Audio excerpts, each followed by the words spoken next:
Welcome to our short excursion on polynomials. We will continue our discussion from last time, and in this lecture we will discuss the notion of roots of a polynomial. So let us recall some relevant things. We saw a theorem that if we have pairwise distinct relatively prime factors of a polynomial p, so this notation, when we draw this vertical bar, we just mean this guy divides that guy. So d1 up to dk are pairwise relatively prime, and px is a polynomial such that each di divides px. Then we saw that the product of them will also divide px. And this was because of Euclid's theorem.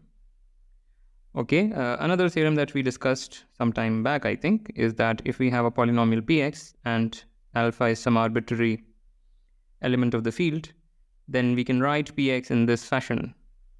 So it is x minus alpha times something plus another field element. And this is uniquely determined. In fact, this is nothing but the evaluation of p at alpha. So this is nothing but, in notation, beta is equal to p of alpha. So that's one thing. And another thing that we will need at one point is that if we have two polynomials, fx and dx, again, everything is over a field, fixed field. If dx divides fx, and they are both non-zero polynomials, if dx divides fx, then the degree of fx exceeds the degree of dx. By exceeds, I mean at least, not strictly exceeds, but at least. And here we do need the hypothesis that fx is non-zero, because for the zero polynomial, it is still true that dx divide fx, because any non-zero polynomial divides the zero polynomial. But then this wouldn't be true, because by our convention, the degree of the zero polynomial is minus infinite. Okay. Here are two problems. They have been marked with star, not because they are hard, but because we are going to use them.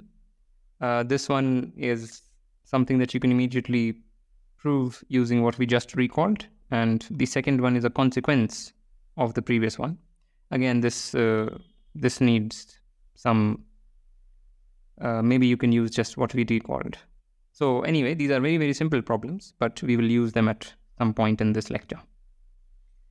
Okay. So let's proceed. So fix a field f and fix a polynomial f over f. Okay, maybe too many f's. But anyway, so let's fix a polynomial little f over capital F, and say little f looks like this. So its degree is n. I mean, here I implicitly kind of want to say that an is non-zero, but that is also not necessary. We don't need to say it, but it's just looks good if we do that. I mean, okay, we don't insist on anything. We don't insist that an is non-zero. In fact, fx could be the zero polynomial also. So all of these ai's could be zero. So I misspoke. All right. So what do we mean by polynomial functions? Let us recall. So this is also part of recall. We have discussed this earlier. So for alpha in the base field, we have the evaluation map, or maybe I will write it this way. So we have this map. Now I don't really remember the notation, but I will use this. So it consumes some field element and produces a field element. And what does it do? It picks up alpha and produces f of alpha. And recall f of alpha is nothing but this element. So that's the definition of this evaluation function. Also recall that this thing can also be written as evaluation alpha of f. So do not get confused between subscript and superscript. Okay, so basically every function, what am I saying? Every polynomial gives rise to a function, and this is called the polynomial function associated to the polynomial s. So every polynomial gives rise to a function, but the polynomial itself is not a function. Okay, all right. Further, recall that we can add two polynomials, and this is the notation. This is an alternate notation for addition. This is an alternate notation for multiplication. And evaluations behave well under addition and multiplication. So fix two polynomials, f and g, and fix an element alpha. Then evaluating the summed polynomial at alpha is same as sum of the evaluations, and same for product. And this is one way to write the same thing. The evaluation function, maybe this should be in the superscript because I want to be consistent. So all of this should be in superscript. Yeah. So what we are saying is that the evaluation function of the sum is the sum of the evaluation functions, and same for product. Okay, another thing is what we recalled in the beginning is that for any polynomial f and any field element alpha, the polynomial can be written in this fashion, where this is sort of the remainder when you get what you get when you divide by x minus alpha, and the remainder is nothing but the evaluation of f at alpha. So these things we have seen earlier, but good to recall. With all that in hand, we can quickly finish our discussion.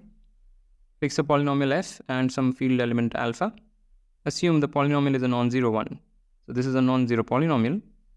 And we say that alpha is a root of fx if this happens. Surely you must have seen the notion of root in high school. We used to draw curves and graphs. So usually, of course, we would deal with real number field. So we have some polynomial defined over real numbers, and if it is a 2-degree polynomial, then the graph typically looks like a parabola. Yeah. And we used to geometrically understand roots as the places on the x-axis where the graph cuts. So my diagram is a bit off, but I hope you can forgive me. All right.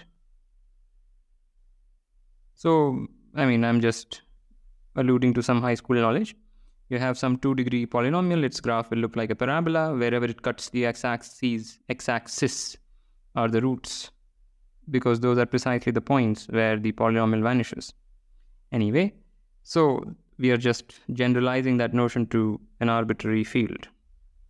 And here is the corresponding theorem that if we have a non-zero polynomial and alpha is a field element, then it is a root of the polynomial if and only if this 1-degree polynomial divides fx. And this is called the factor theorem or something. But anyway, the name doesn't really matter. The proof is very simple. We know by what we have recalled that fx can be written in this fashion. So this happens for some qx. There exists, in fact, a unique qx for which this happens. Now, if alpha is a root of fx, then this is 0. And hence x minus alpha indeed divides fx. So that part is trivial. And for the other part, suppose x minus alpha divides this guy. Since x minus alpha divides this guy, this must vanish at alpha. Why is that? The reason is, so for the other direction, so here I'll just say ... for the other direction.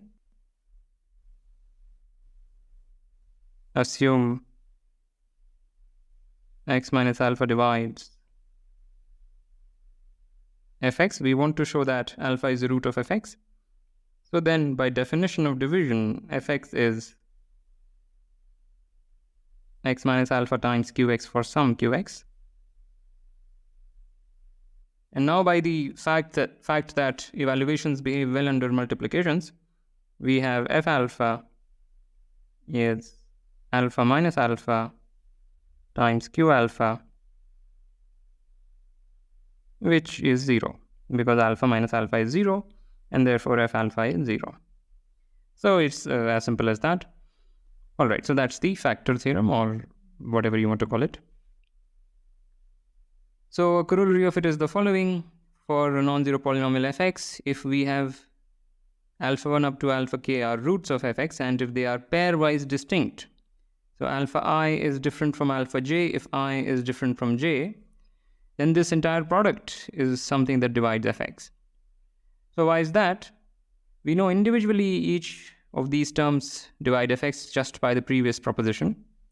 And now we use the star-marked problem. I think it is the second star-marked problem which will immediately show that this product divides fx, because all these polynomials, they are pairwise relatively prime. Each of them divides fx, and therefore their product divides fx, a consequence of Euclid's theorem. All right. Now, finally, we can say something about the number of roots that a polynomial has. Fix a polynomial fx of degree at least 1. So it's a non-constant polynomial.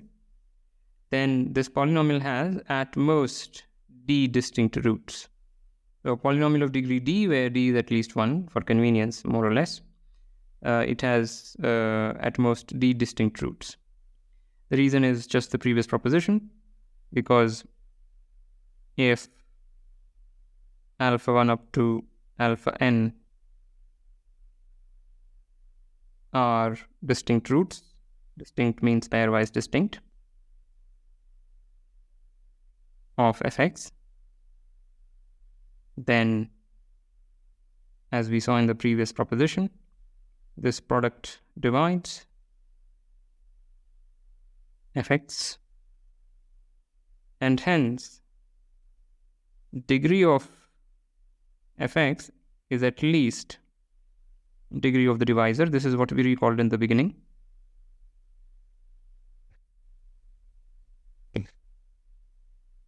But this degree is clearly n, and therefore d is at least n.